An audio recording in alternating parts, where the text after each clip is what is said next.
Hello and welcome to another episode of Mini R&D Podcast. Today with Stephan Delbos, the Senior Director of Product Knowledge Activation. I have a little bit cheat there to say this right, but I know it's a rather new name of your role.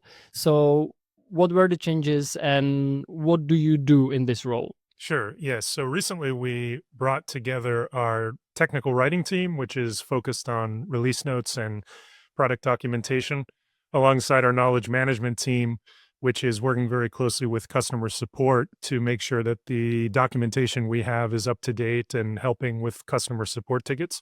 We took those two teams, which were part of product content previously, and we brought in the global education team, which is in charge of Mews University, our wonderful learning platform for Mews users and for internally for Musers.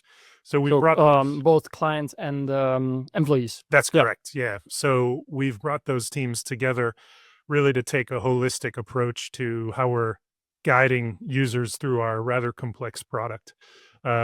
I think about it like a car. So if you're driving a car and you're having issues with your car, a few different things you could do. You could look at the instruction manual, the owner's manual.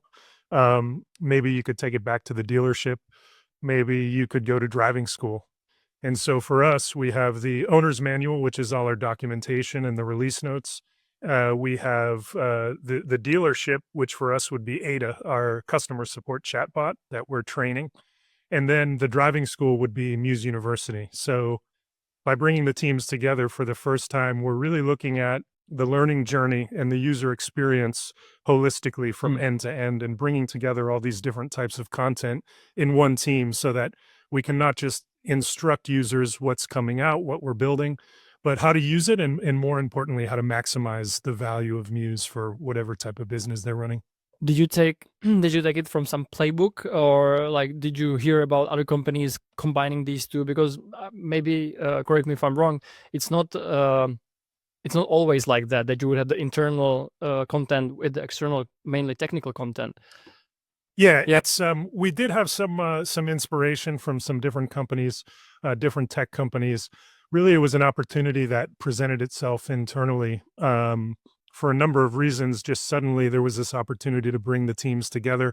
And it just seemed like a no-brainer, especially when we look at our goals as a company for next year around self-support, cutting down on customer support tickets and product-led growth. We see that by kind of evolving the way that we think about documentation and education, we can really turn it into a driver for growth rather than something that's nice to have. And you mentioned that you are responsible for the Confluence pages internally. You are responsible for documentation. Are you also for the technical ones, like the APIs and the endpoints and all these things? Is that part of your team? It was previously, and through this reorg, we've moved that into the connectivity team. Part of their mission is to get us ready for AI first documentation. So it just made sense to put that role and put that focus with their team. They're solely concerned with, implementation with partners. And so they're looking at that now, but the idea is to be in a position that we can have the API docs created automatically by AI in the future. And speaking of AI, how does that impact your job? How much are you using it within the product and maybe internally as well?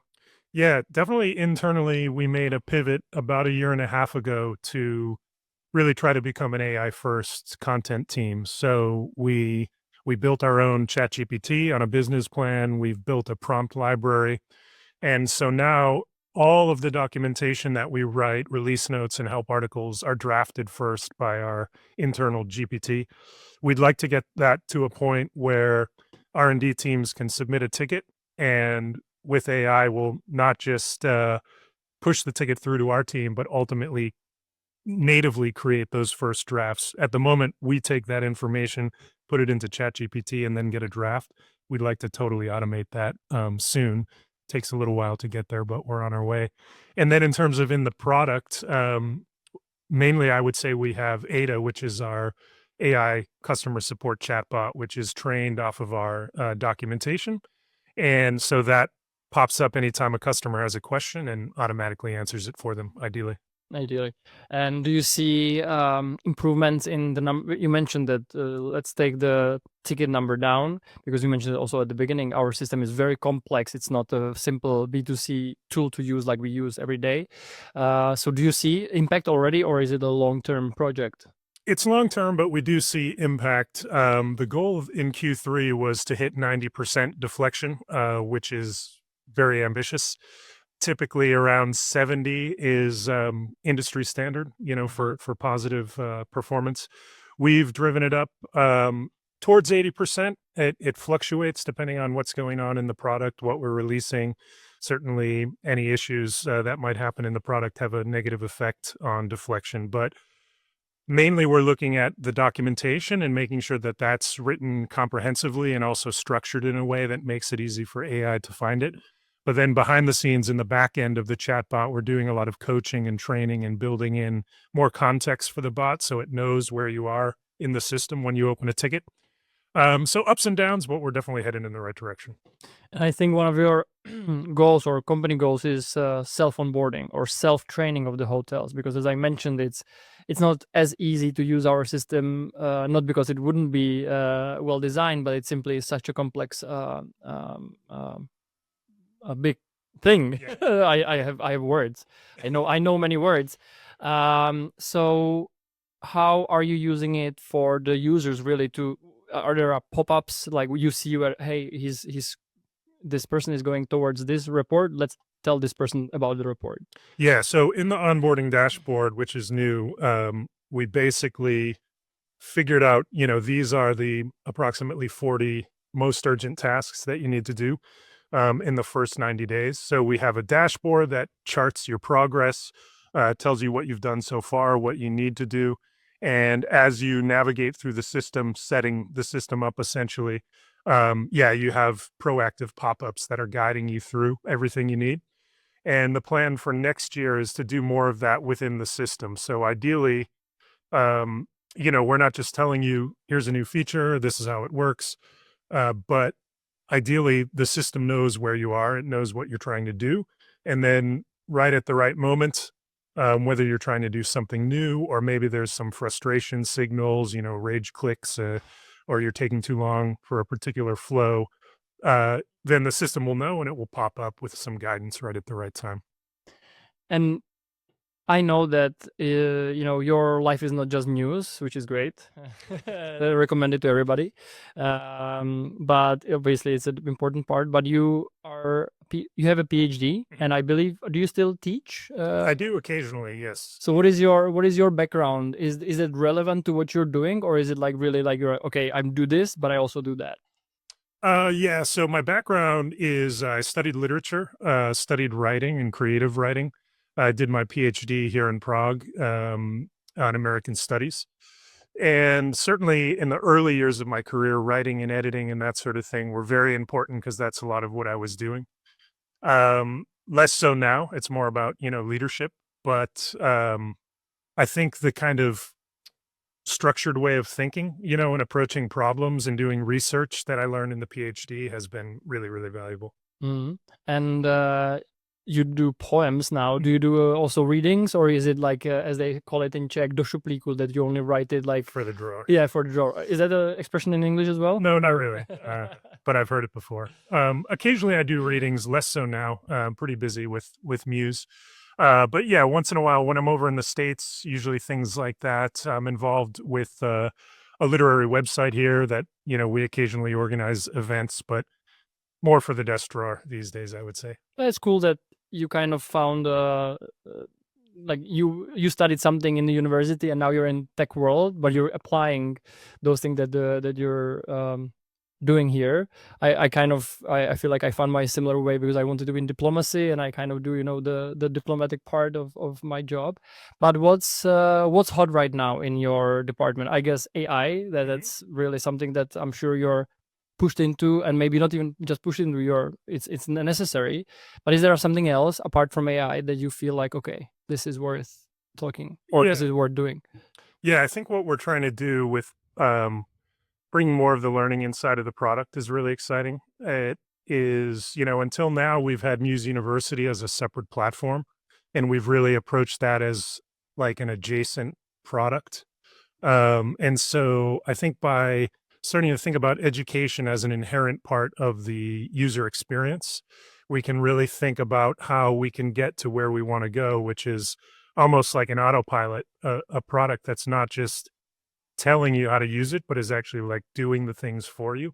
So I'm really excited about that So next. Minority Report type of thing, that knowing before people do as something that Yeah, this is what you want to less do. threatening than that, you Yes. know, but essentially a system that really knows what you're trying to do and can help you get there, you know. And how AI plays a role in that is also super exciting. So yeah, I'm really looking forward to what we're building next year. And tell me, how many suits do you have? I have too many to count, probably. Yeah. It's becoming an issue with my closet space for sure. So just for everybody to understand why I'm getting here, when you work with Stephan, every day is like a box of chocolate, you know, as the quote from the movie. There's always the brightest colors, but also some not so bright. And and I always, you know, I'm kind of excited to see which one are you picking this time. And I like how you are consistent with it, you know.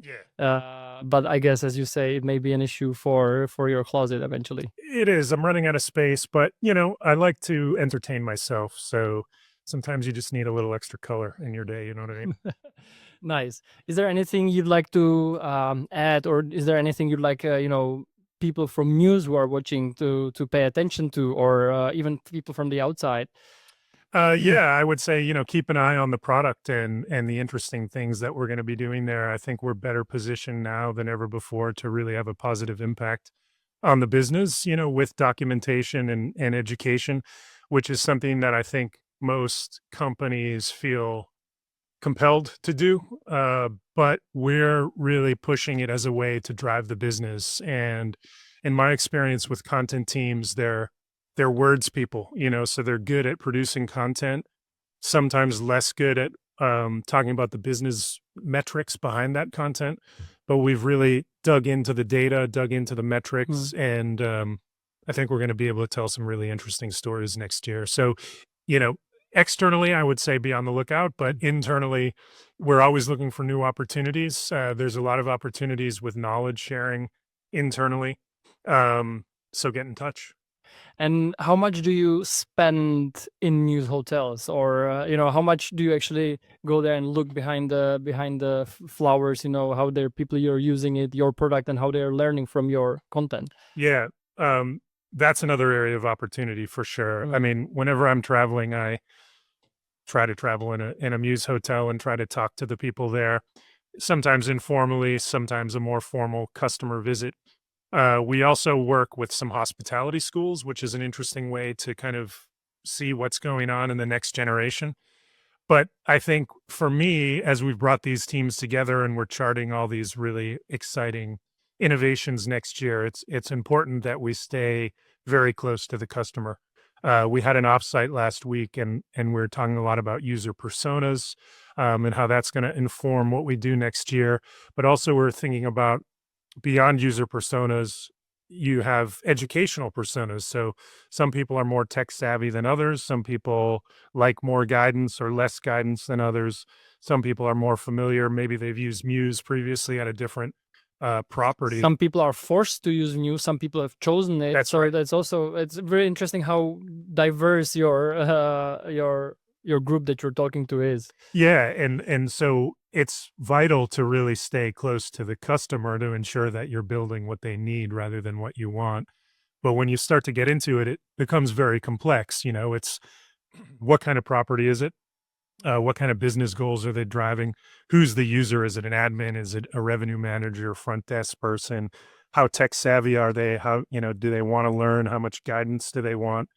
So yeah, it's kind of a can of worms, but we're digging in there for sure. Well, good luck with that.